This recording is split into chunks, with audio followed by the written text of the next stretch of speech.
Hi everyone, welcome back to another new blog. আজকের ব্লগটা একটু অন্যরকম হবে। আজ তোমাদের বলবো 137 বছর আগেকার এক ঘটনা, যা আজও কিন্তু মানুষের মুখে খুবই চর্চিত। মা শকুন্তলা রক্ষাকালী পুজো চলে আসছে প্রায় 137 বছর ধরে।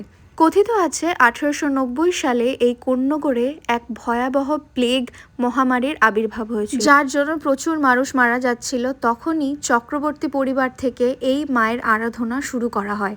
ওই সময় এই এলাকাটা পুরোটাই বট আর পাকুর গাছের পরিপূর্ণ ছিল, যা ছিল শকুনের বিশাল বড় আড্ডার জায়গা।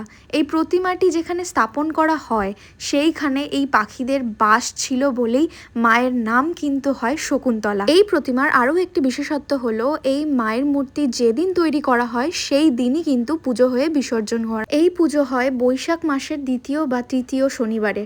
আর এই পুজো এবছর ছিল 9th May, আর আমি সেই পুজো দেখতে গিয়েছিলাম। So that was the day. If you like my videos and do not forget to subscribe.